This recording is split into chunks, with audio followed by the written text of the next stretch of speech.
Hey everybody, Mr. Gibson here. So this assignment is going to be your final Explore activity with balancing chemical equations, and it's called Explore 3 Balancing Act. And so it's pretty straightforward.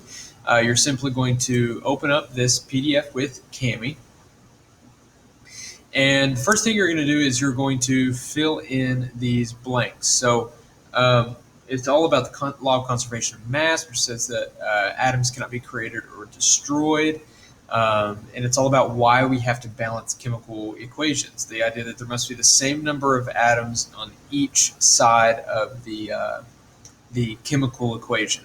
Okay, and it's also about how you cannot add or change the subscripts for each of the elements or each of the compounds in a chemical reaction. Instead, you must add coefficients in front of it to change the number of each of those things so that you have the same number of atoms on each side of the equation. Okay, once you fill that out, then you're going to read these directions on how to balance a chemical equation. I know you've done it a little bit before, but this is really going to start to just give you a step-by-step. Here's how you do this. Okay, and I'm going to sample this first one for you. Okay, so let me open this up with Kami.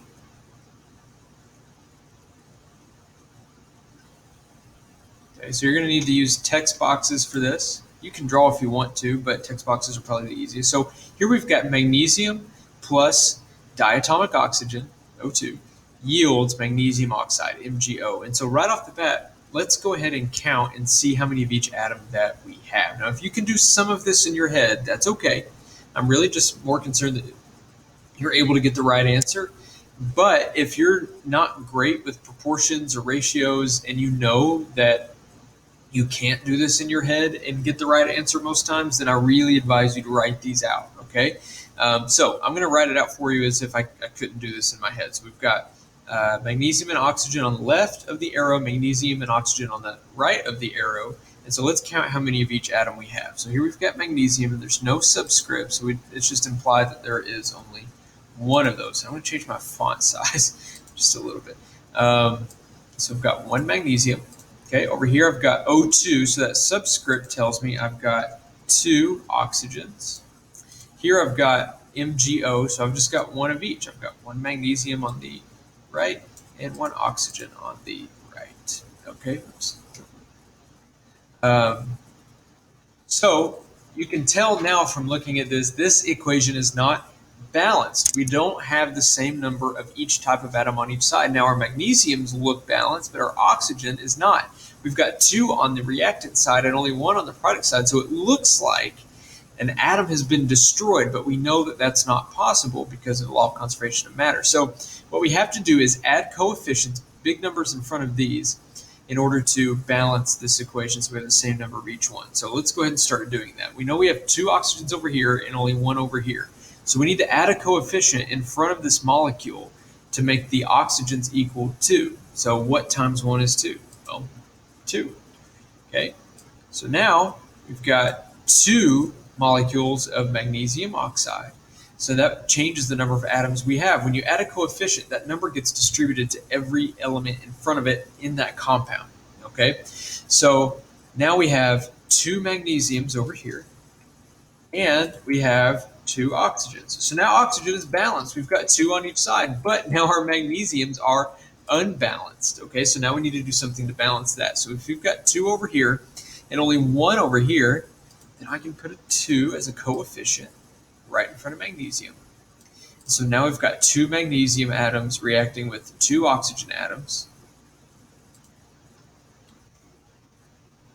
There we go.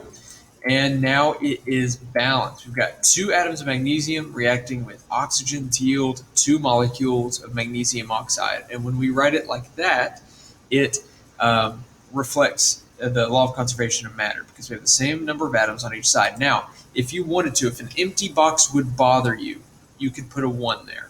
Okay, there is an invisible 1 there, just like in math. If you were to just have like x, you know it's 1x. That 1 is implied.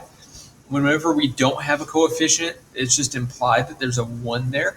But if you want to put a 1 so there's not an empty box, that's totally fine with me. Okay, so now you're going to try these where you write them all out.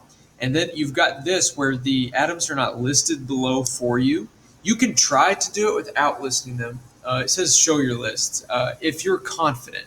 But if you need to show the list, show the list. There are ones that I still have to write down and list them all out. I was doing one in class the other day, actually, that I got stumped on and had to completely write it out. Okay, there's no shame in that. It doesn't mean you're bad at it. It just means that you're following the steps to get it right.